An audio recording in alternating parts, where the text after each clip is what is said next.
Today is May the 7th. So what should we do in the end times? Let's find out together as we study Mark 13, verses 14 to 20.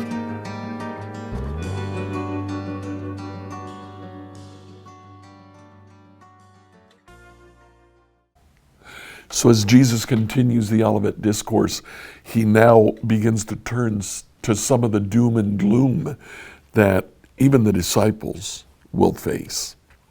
In verse 14, the day is coming when you will see the sacrilegious object that causes desecration standing where he should not be. Reader, pay attention. Then those in Judea must flee to the hills. A person out on the deck of a roof must not go down into the house to pack.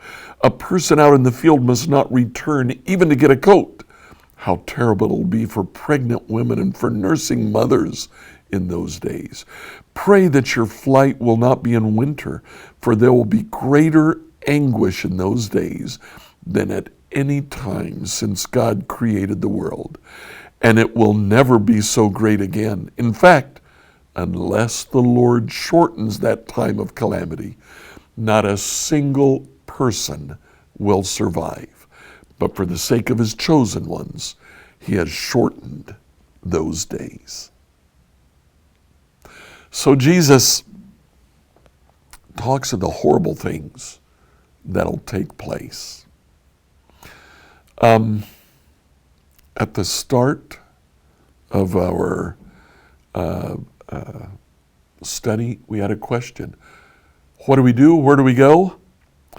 The answer that Jesus gives is simple. Run. Leave. Hide. Go somewhere. Don't stay there. Try to get away. Now, Jesus, again, is quoting Old Testament scripture, or at least alluding to Old Testament scripture, from the book of Daniel, Daniel chapter 9, verse 27.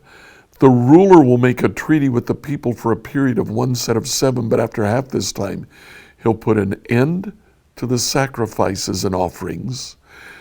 And as a climax to all his terrible deeds, he will set up a sacrilegious object that causes desecration until the fate decreed for this defiler is finally poured out on him.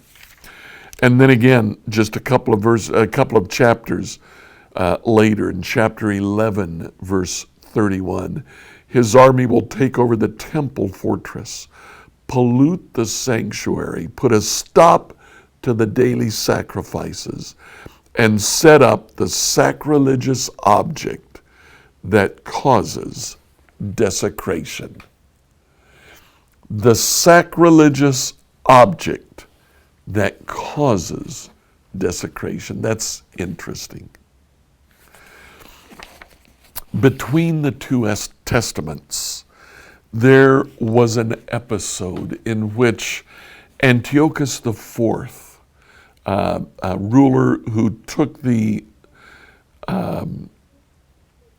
nickname Epiphanes, the revealed one, he began to Hellenize all of his territory, which included Palestine.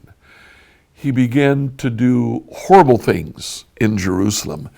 In 1 Maccabees, Maccabees is part of the Apocrypha that occurs, it's not part of our canon, but it's part of the historical books that occur between the two testaments.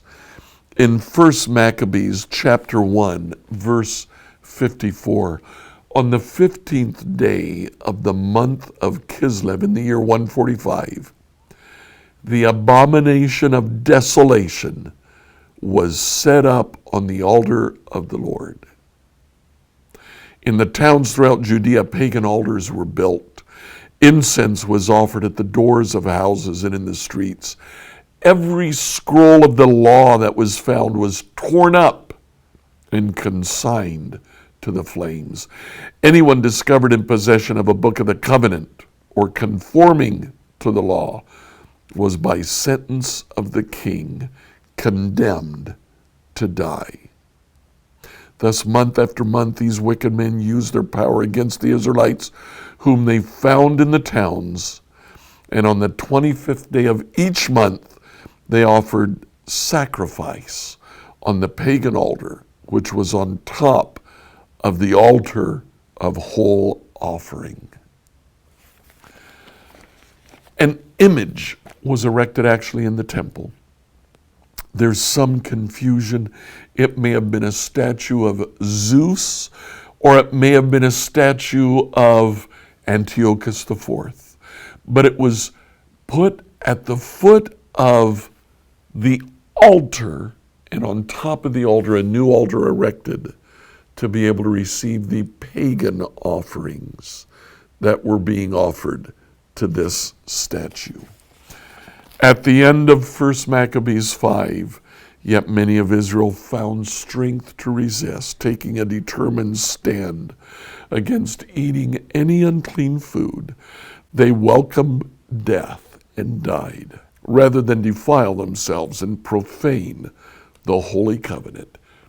Israel lay under a reign of terror.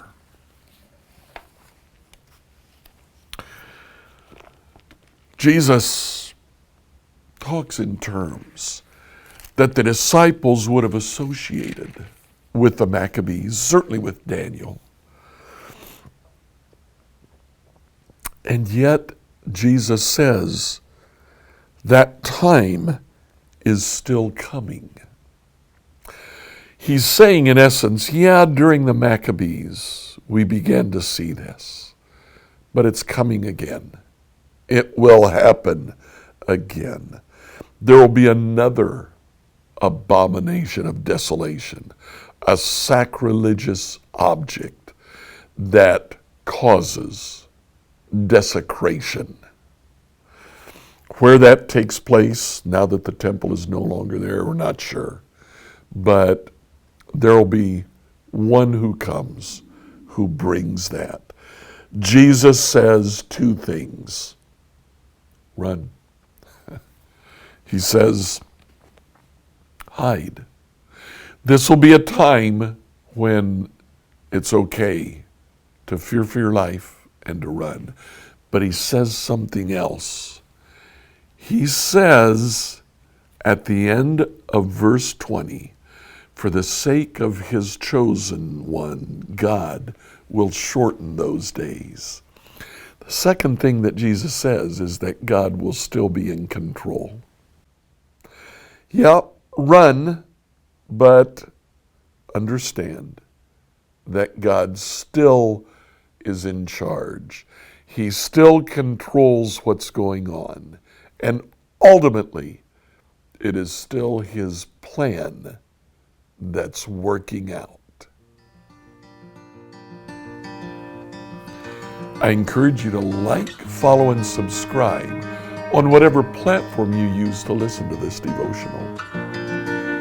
Email questions you might have to questions@becomehope.com. On Sunday, we'll hear a sermon about the rich young man and find out where our priorities should be.